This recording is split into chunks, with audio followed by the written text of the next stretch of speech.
Welcome back, everybody, to the Inside Texas Basketball. I'm your host, Evan Veith. As always, joined by Keenan Womack. I am in beautiful Maui, Hawaii. It looks like Keenan is in some kind of Scandinavian prison in that backshot, but his word, a little bit different going on what we have behind us. You can never see Evan Veith in the same two places this summer. Before we jump into it, first, there's some great stuff going on over at the Inside Texas family. Of course, the $1 flash sale. We had this earlier in the spring. And it's even better now. $1 until that Ohio State game, the football game on August 30th. You can get all the perks of being a member. It is a new member-only exclusive deal. Inside Texas basketball, baseball, and of course football are doing their best right now to get you the best content in the world with SEC Media Days going on. It's the best deal you can find in all of college sports reporting.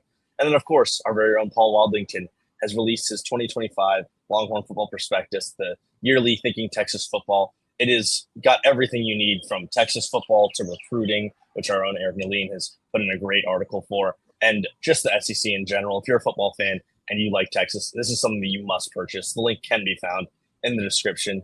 But of course, Keenan, we're here to talk basketball. And as we're getting more deeper into the summer, there's been a few additions. Declan DeRue is the most recent one, but it's not a lot of concrete evidence and things that we know are happening. But there's plenty of stuff we can talk about speculation-wise. And of course, who doesn't like talking about the draft? Even though it's almost just a full year away, we're going to talk about what could be Texas's next first-round draft pick in Dalen Swain, who is the forward from Xavier, kind of a 3-4 combo hybrid guy, really good defensively. And you'll see some mock drafts, these way too early 2026 mock drafts, and he's nowhere near the top 10, probably not a lottery pick, but in some of them you'll see him sneaking in that 25, 26, 27 range where a lot of these competitive teams are playing at.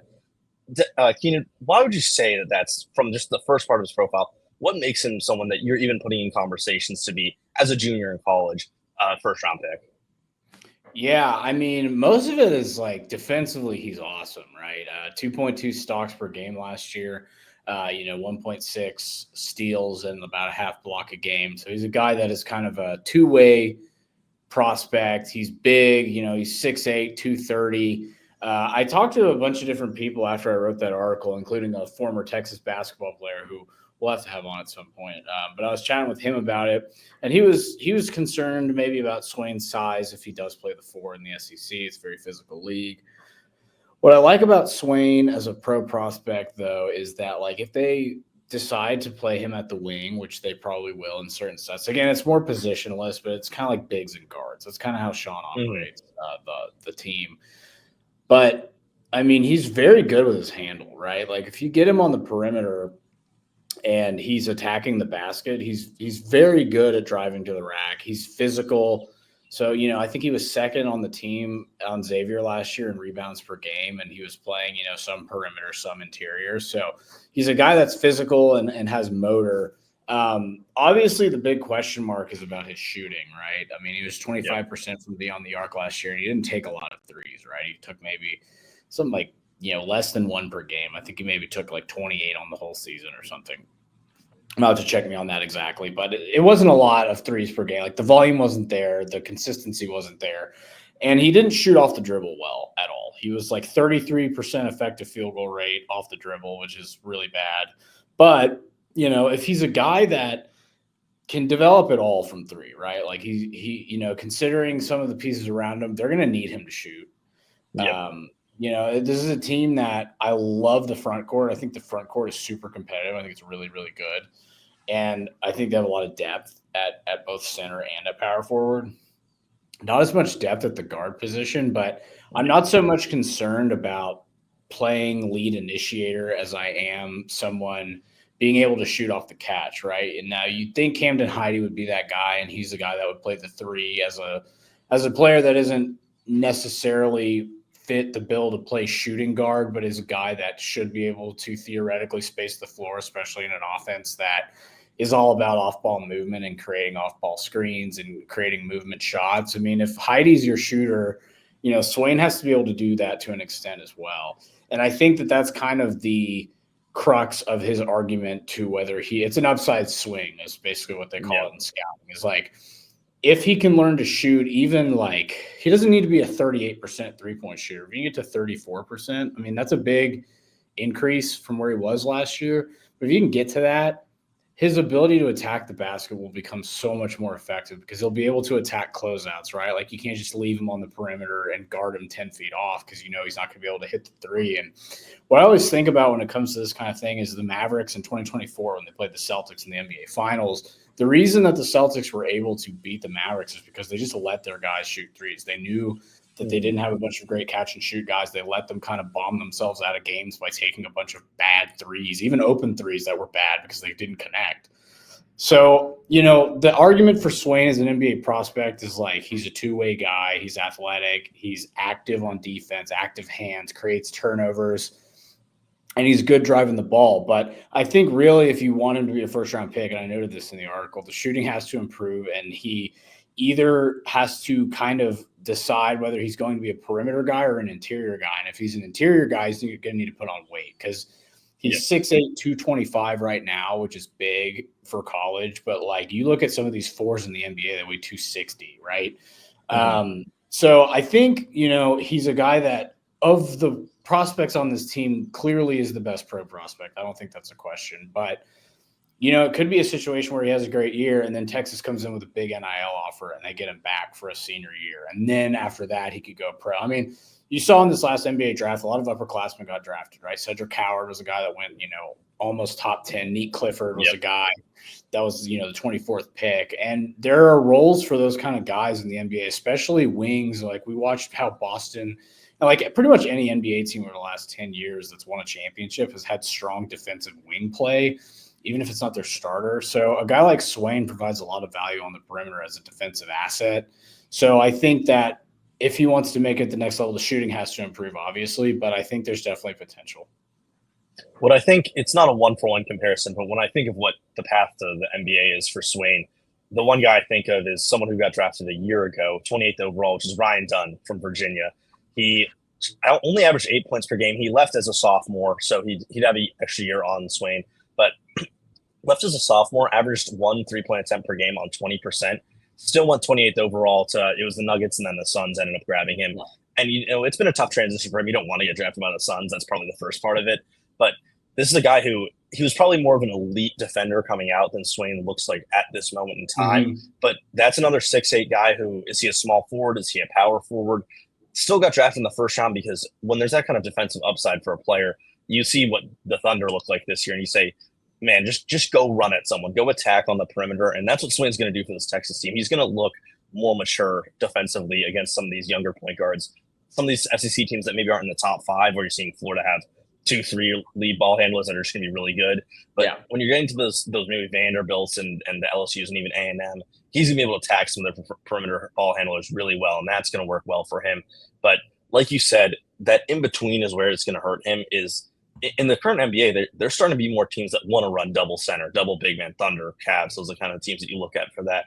And then some teams still want that idea where we want a 6'8", 6'9" wing defender who can shoot. So is he going to put on, up to 250 and look like Julius Randle out there and go be tenacious defensively and on the rebounding? Or is he going to try to learn how to shoot 35% from a corner three? If he hits that mark, that's an NBA player right there.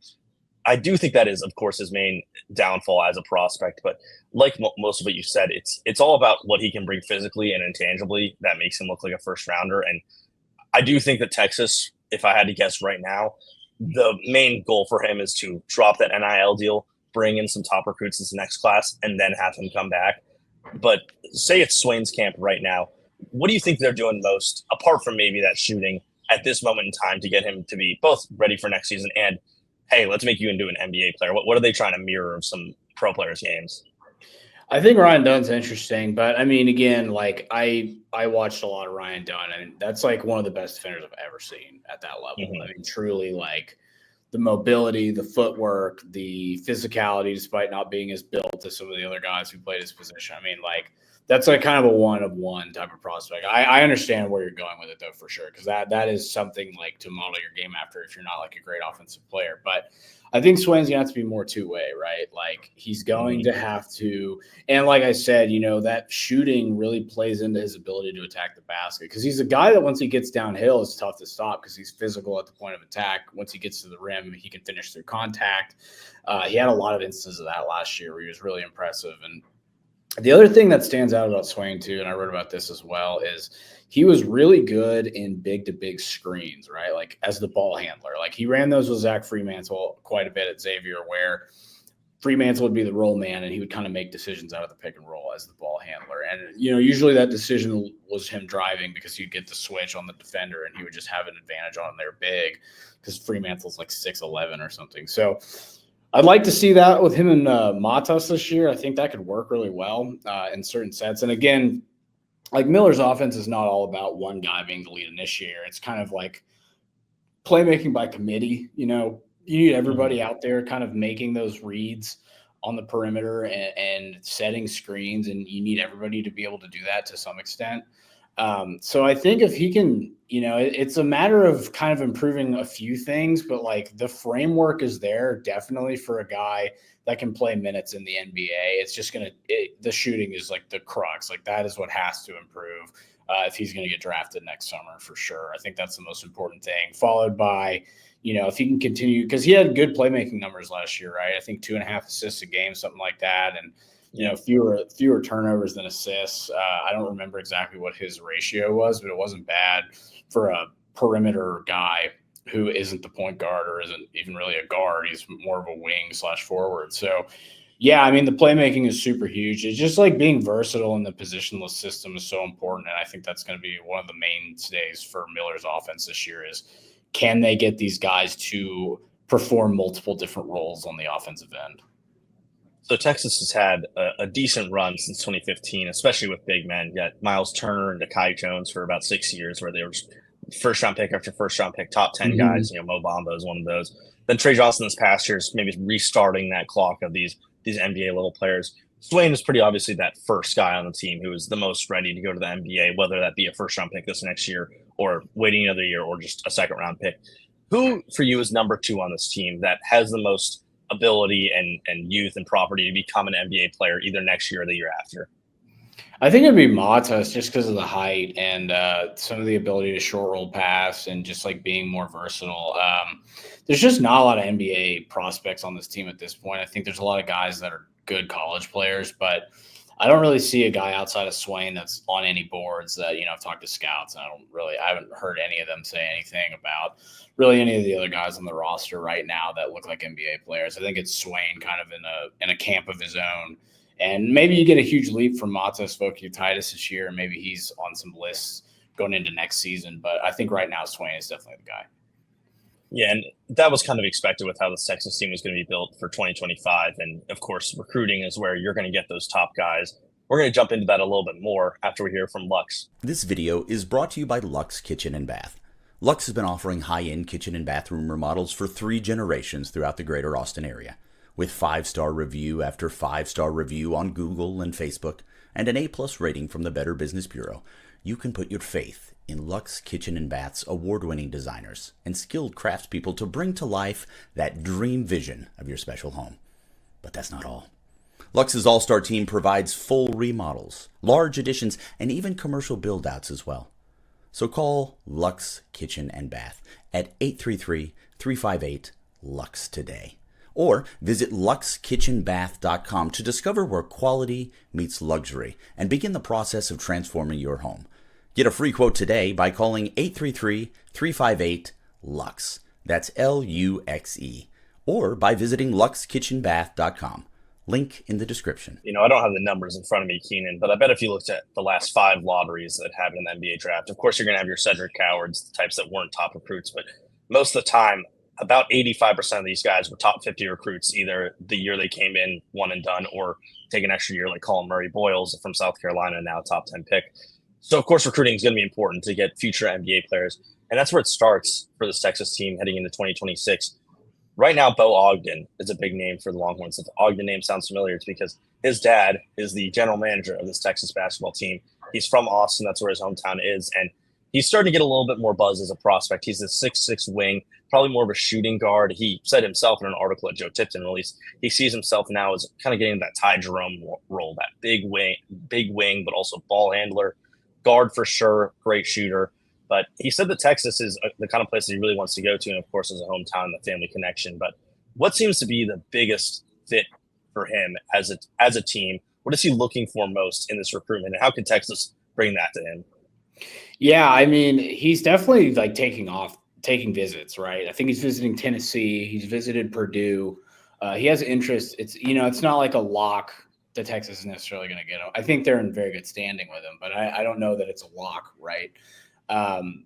I mean, what's interesting is he is visiting Tennessee soon, and I thought about Dalton Connect kind of, and I was like, yeah, I think you mentioned Dalton Connect in that interview as like a guy that would fit. And it's, he's a really, really talented shooter, right? Like off the dribble, off the catch, like kind of wherever. I mean, he at 3SSB and Bryant, he was like unbelievable from the field, like just hitting everything. I think he didn't miss a free throw that entire tournament. Like I think he hit every single free throw he took. So there's an indication of like the kind of shot form he has, and obviously very well coached, very high IQ guy. And he just made the move to Westlake, so he's playing for Westlake now.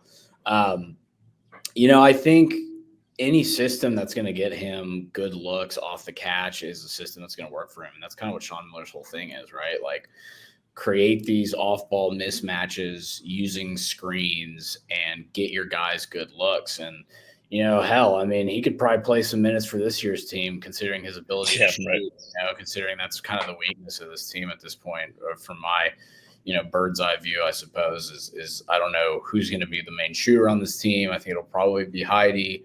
Hopefully Swain takes a step in that direction. Maybe Pope can come off screens and hit shots, but I don't think they want a bunch of guys shooting off the dribble necessarily. Ogden has looked at Purdue as well. I mean, Painter is like a very well-respected coach, and we've seen NBA talent go through there. Edey, Jaden Ivey. They took Heidi from there, and he's a very talented player as well.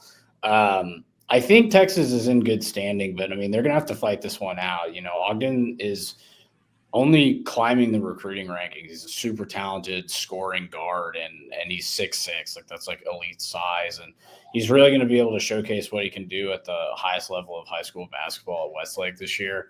I know it's Centex versus like Dallas, Houston area where like the real monsters are, but like he's still going to be playing a higher level of competition than he was. I think he was at St. Michael's before, so we're going to see a lot out of him this year. It should be interesting to see what he looks like at this level, but I have no doubt. I mean, considering his performances at 3SSB and like other AAU tournaments, he's just been an absolute monster scoring the ball. So, yeah, man, I think Miller's offense would be a good fit for him, but I think he's a guy that can kind of create his own looks and be effective really wherever he lands.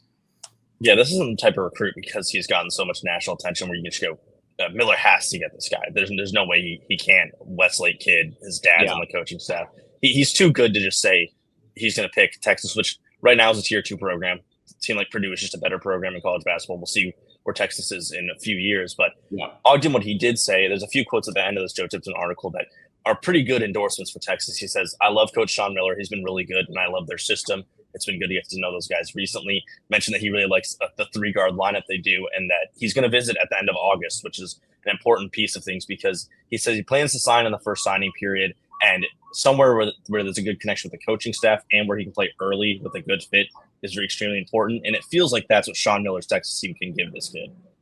Yeah, no, I mean, this is a crucial get. Like they need this guy to build their class. I mean, if they could land him and Gooseby, that's a super strong, non-lead initiator back, like, guard wing connection. Like that's a flame-throwing duo right there. If you could get both of those guys for the class of 26, it'd be huge.